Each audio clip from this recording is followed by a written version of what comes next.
Hey, come on in. Come on in. It's Principal on the Come Up time. Just come on in.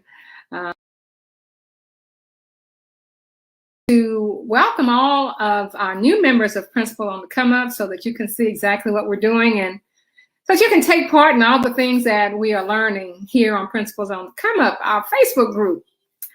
So what we're going to be talking about tonight is smart strategies to retain highly qualified educators.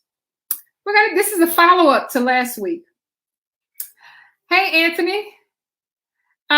What we're going to be doing is we're going to be looking at three things. We're going to be looking at strategically placing your educators based on student need and teacher strength. That's the first thing that we'll be looking at as a strategy to retain your highly qualified educators. The second thing that we're going to be looking at is have strong grade level and content area teams in place. And the third thing is to have preferred substitutes recruited and retained. So how do I know all this? Well, I had the opportunity to be chosen by the state of Texas to go into low performing schools and turn those schools around. I was chosen to go to the Harvard Graduate School of Education, the Urban Institute program, to learn how to turn our schools into success stories. Isn't that what we want? We want success stories. So before we talk about smart strategies to retain our highly qualified educators, let me talk about what we just kind of do a review of what we did last week.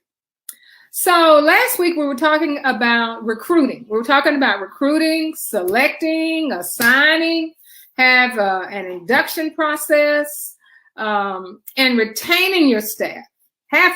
Retaining your staff.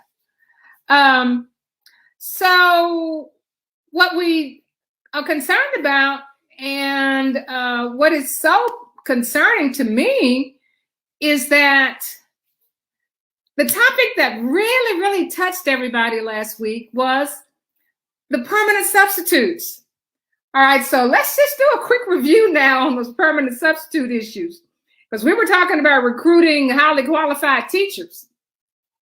And unless you have been somewhere under a rock, you know that we need some highly qualified substitutes. And I did receive a call from a substitute teacher, one who had been a substitute in a school for at least 2 years, full time. So that means that when we have these substitute teachers, I mean, they're just like part of the faculty. You know, we expect the same thing from them. Most of them are degreed. Most of them, they love what they're doing. And the problem that they're substitutes is because a lot of them just can't pass that state exam. And, you know, for those who did pass the state exam, they say, oh, Lord, thank you, Jesus, I passed it.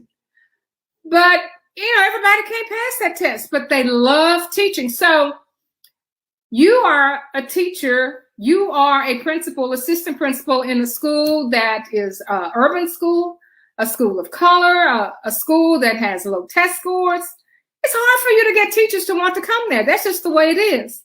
So what do? You get good permanent substitutes.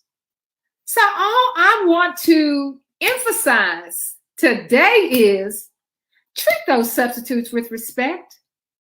You know, a good substitute is like having a good group of students in your classroom.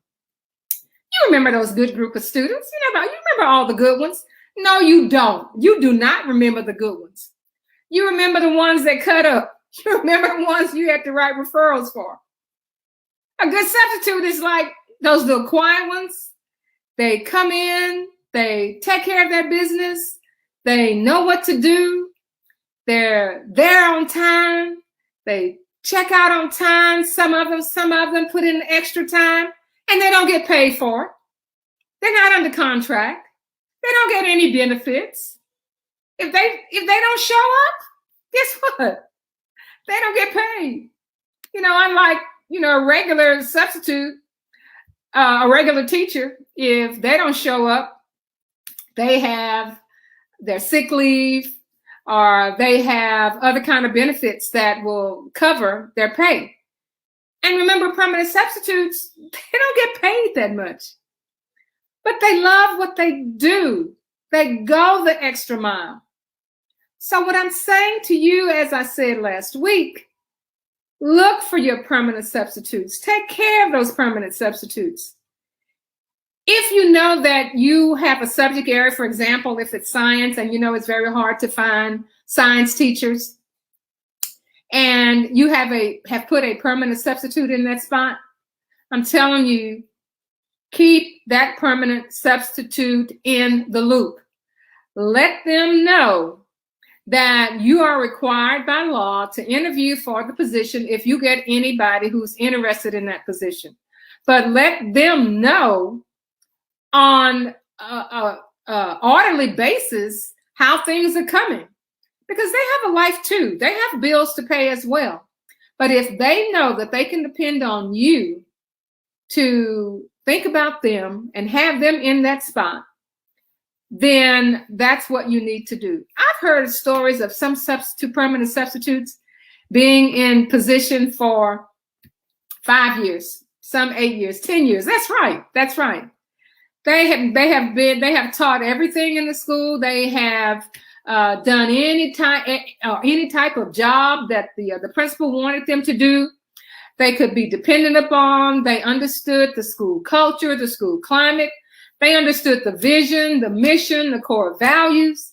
And any of you who are working in a school that is a school that is a challenge, it may be a rural school, it may be an urban school that has issues with attendance or issues with their academics, you're going to find that you're going to see these permanent substitutes.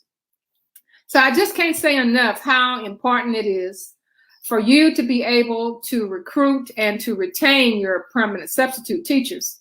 I just can't say that enough. So let's look at retaining our highly qualified educators.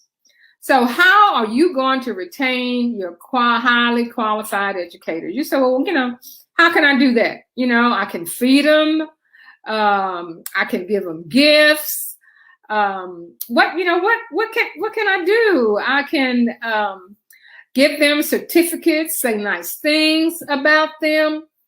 But when we're talking about our teachers, when we're talking about our highly qualified educators, the way that we're going to retain those highly qualified educators is to look at their strength, look at their needs, and as the administrator, build upon those strengths. That's how you keep them. You don't want to leave them on their own, not getting any type of professional development.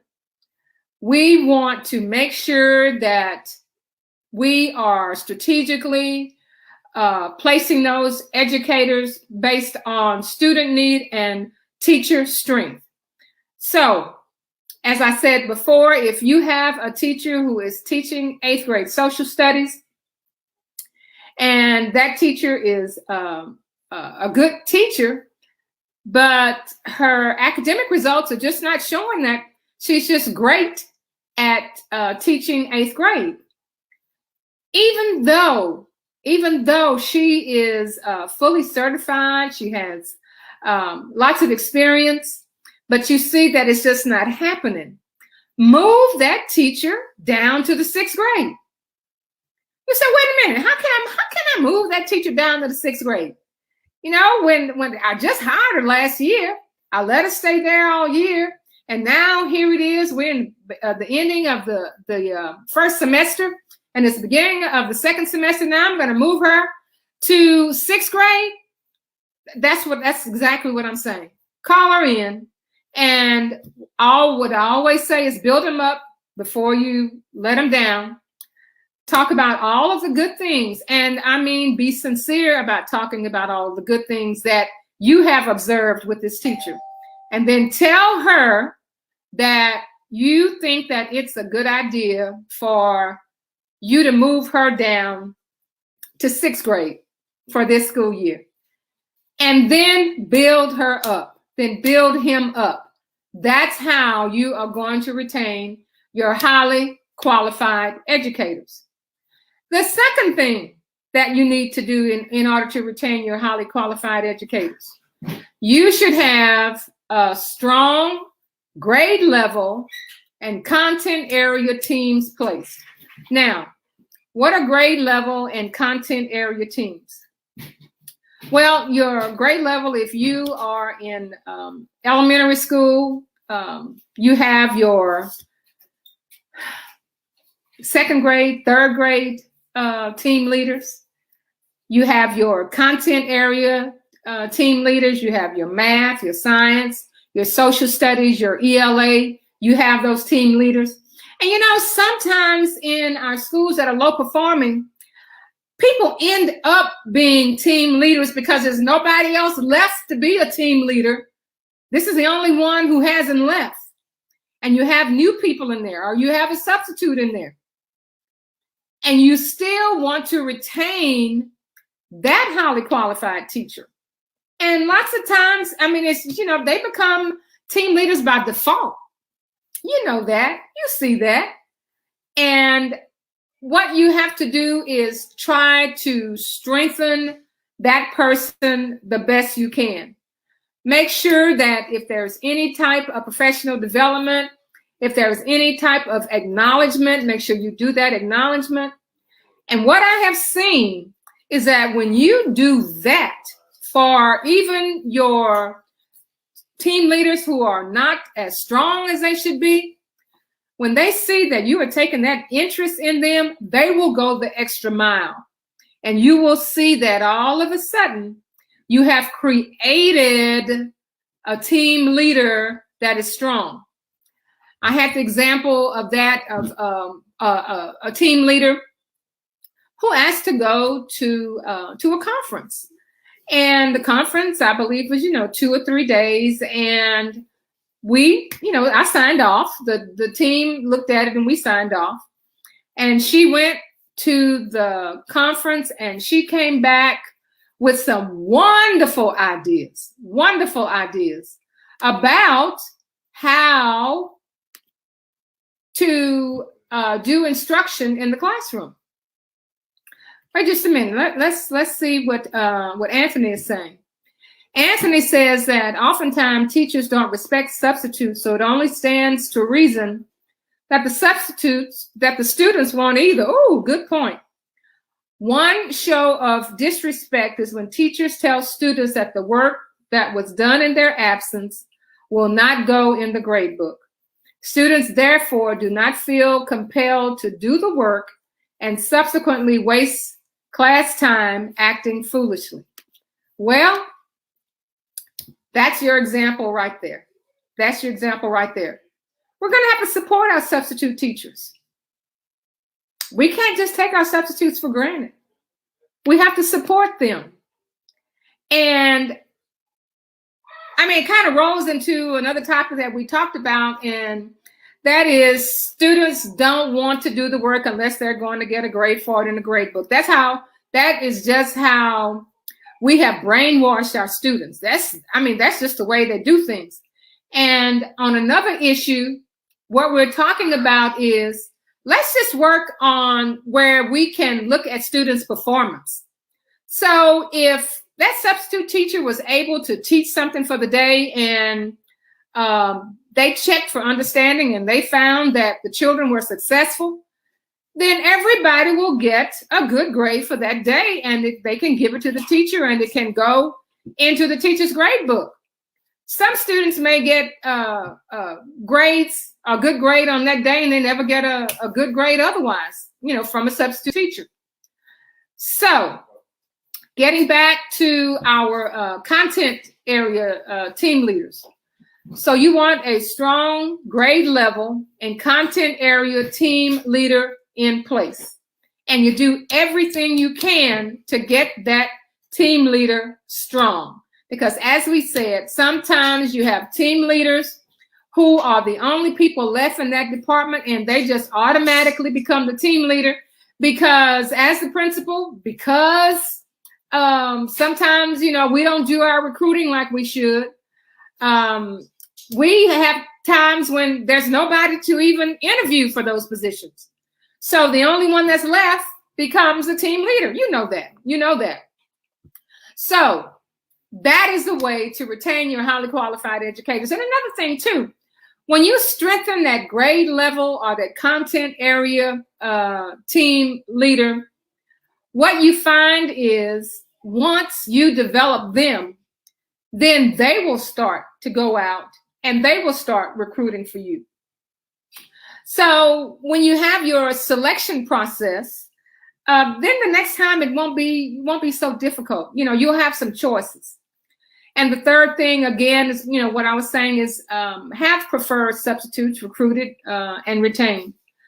Do everything you can, because during this time of COVID, schools are closed, schools are open, schools are face-to-face, schools are online, teachers get sick, students get sick, family members get sick because of the COVID's what we're talking about. And teachers have worked so hard. They've been challenged like they've never been challenged before. And a lot of them left education. A lot of the teachers who thought that they would stay just a little while longer have decided, oh, this is just an excellent time for me to leave because I just can't take this.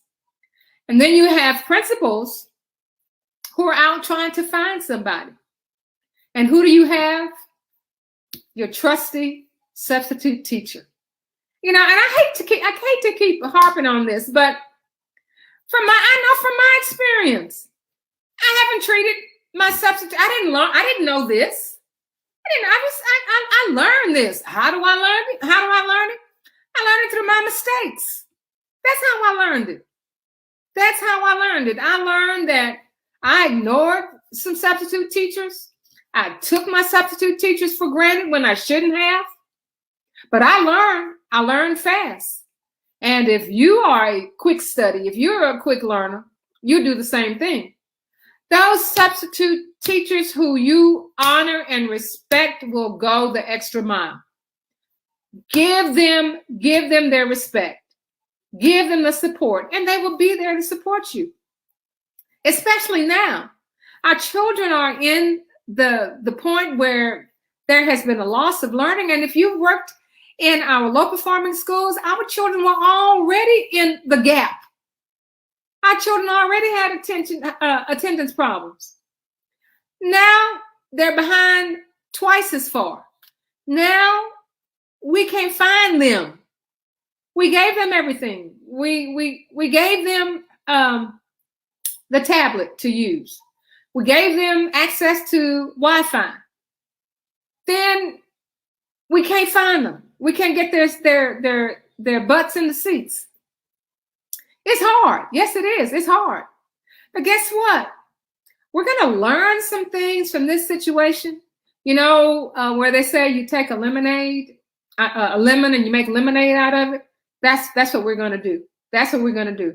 There are a lot of good things that we learned during this pandemic that we can apply to our teaching in the classrooms that we've never done before. Now our teachers are on the big screen. Everybody can see what they're doing. You can't close the door and say, oh, I'm going to sit back and I'm going to do nothing. No, those days are over. And, and it's time for that. It's time for that. It's time for us to be able to move to another area. If we want our teachers to grow, if we want our teachers to know what it is that they're doing in the classroom that is good and what can be helpful to them to grow, then this is the absolute time. This is the absolute time. So as we close, let's see, we have, again, Anthony says, you were very supportive of me when I worked at your school. You gave me great feedback and instructed me to move around the classroom more, and I have never forgotten it. I have taken the test. However, I'm preparing now to take it the next 30 days. I solicit the prayers of you and others watching. All right. Thank you. Thank you, Anthony. So that's a testimony right there. That's a testimony of a brilliant substitute. And I remember Anthony when he was a substitute at our building. And, just little things mean so much. Do I remember telling him to do that? No, I don't. But I just did it because it was the right thing to do.